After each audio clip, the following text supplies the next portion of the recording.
Hello there, welcome to Craft with Fee, and welcome to the third challenge for 2021. So today I'm going to be using some scraps. That's what we've been doing the last couple of weeks because we're starting our Tilda Woodland Fabric Stitch Along on the 31st of January, which is 2 weeks away.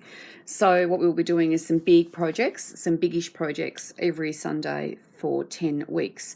So we're doing little ones at the moment. So I've been chopping up some of my woodland, and it was released worldwide on the 15th of January, which was just a few days ago. I have produced a brand new block of the month quilt called Around My Garden, which is using the entire range.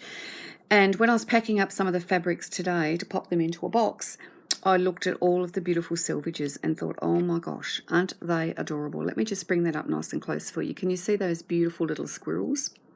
Now, if you're not aware, most fabrics will have a selvage and sometimes they'll just have a dot, but those dots each represent the colours that are in the fabric that make up the fabric. So if you're looking to match fabric, if you're looking for a plain fabric, for instance, to match one of your prints, find the selvage, and on the selvage you'll find the little dots which have the colours, but in this case they're beautiful little squirrels. Aren't they adorable? So this fabric in particular, so it has 4 different colours that make up the print, and then if we take another one here, you can see that this one has 4 different colours. So it's a very handy little thing to know, but as I said, I can't bring myself to throw them out, and of course the Tilda ones especially have the beautiful Tilda logo on them, so why not use them? So what I'm going to do today is I'm going to be making a sweet little pincushion from mine. So I'm going to go and get all of these. Now I've got 1, 2, 3, 4, 5, 6 of them, and what I've done is I've cut the selvage off with about a 1/2 inch of the enclosed fabric, well, not the enclosed fabric, from the fabric that is on that piece, so that when I do a 1/4 inch seam by joining them, I'm still going to get a tiny little whisper of the fabric. So I'm going to take them over to the sewing machine, as I said, and I'm going to sew them all together with a 1/4 inch seam, and then we'll come back and do the next stage. And there we go, we've got them all sewn together, and I have pressed them with an iron. Doesn't matter which direction you press the seams, as long as they're neatly pressed. So what we'll do now is we'll cut it down to size. I'm going to also make a little scissor fob, I think, as well, but not in this video. So I've decided I'm going to do it the width of my ruler, which is 6.5 inches. And then that way I will get some of the squirrels in, and I'll have some more over here that I can use in another small project. So I'm just going to chop it. Now, my measurement is almost 5 inches this way, and of course we're 6.5 inches this way. So this is going to be the front of the pincushion, but we now need to make the back. So what I've done is I've cut 2 pieces because I want the join to be in the middle. I don't want the join to be on the sides because it will affect the way that it looks when it's stuffed. So if this is 6.5 inches in length this way, we need to allow for a 1/2 inch amount up through the seam here, because we're going to have 2 1/4 inch pieces off this piece that we're going to lose in the seam. So it will then, at finish, we'll finish at 6.5. So we're going to pop these together, right sides together, and I'm just going to use a friction pen just so that I can show you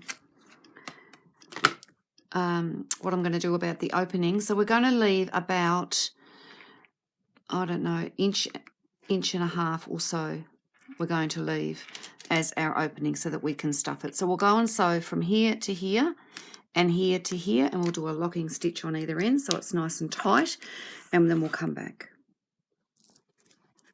Okay, so you can see there, hopefully, that it's been stitched on either side. So what I've done is I have opened it out and ironed it flat. So when you look at the piece of fabric, you would actually not know that there is a hole in there, but it's a nice, neat opening that you've now got, see? Like a little mouth. So we're going to take that piece of fabric, then we're going to lay our selvage piece down right over the top there like so. And then we'll take our little clips and we'll clip around all 4 sides. And then we'll take it to the sewing machine. And we will come back. It's all done.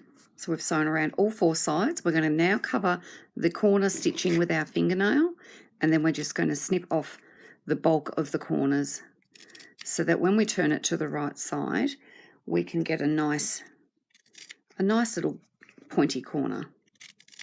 I'll just get rid of all that. So to turn it to the right side, we're just going to open up that little mouthpiece there that we've left,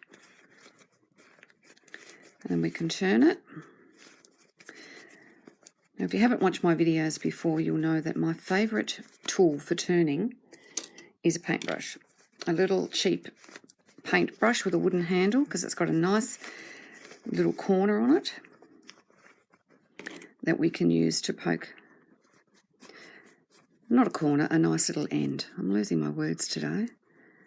I'm suffering from a headache, so my apologies if I sound a bit slow today. Okay.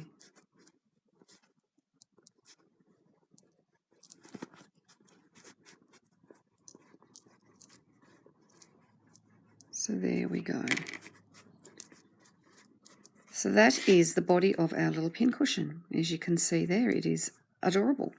Absolutely adorable. Now, I don't know whether or not you watched last week's video. Let me just grab my little flowers. No, they're not here. So what we might do is make a little flower from last week. The little fabric flowers, and we could decorate this in the corner with one of the little fabric flowers. So that would be really cool. And like magic, there we go, a little flower. So that's all done. It's in the same fabric as the back of the pincushion, and I will attach it around about there, I think, once the pincushion is stuffed. Now I'm going to be doing a combination of a cotton stuffing and also some crushed walnut kernels, which are really good for keeping your pins and needles sharp. So I'm going to fill it with all of that, and then I'm going to just ladder stitch it closed, and then I'll come back and show you what it looks like at the end. And there it is, all stuffed and finished. So there we go. I've put the little flower on the front there that you can see. I've also put a button on, and then I put a little 3D resin flower in the middle of the button, so it sort of sets it off. And I'm going to be using this in my swap gift, so this will be owned by somebody else. I hope that they like it, because I think it's cute, super, super cute. And of course it's featuring all that beautiful Tilda selvage. And we've got the flower there, which you can find in last week's video. I will pop a link to that in the description box if you can't find it, but it's super easy. And as I said, I've matched it to the fabric on the back of the little pincushion. So there you go. I hope you've enjoyed this week's challenge, a super easy one. You might also come up with some other ideas of what to use to make your set with Selvedges. So I look forward to seeing what you do. Don't forget, if you want to be in the running for some giveaway prizes each week, make the challenge and pop some photos in the Tilda Lovers group on Facebook. I'll see you soon. Bye.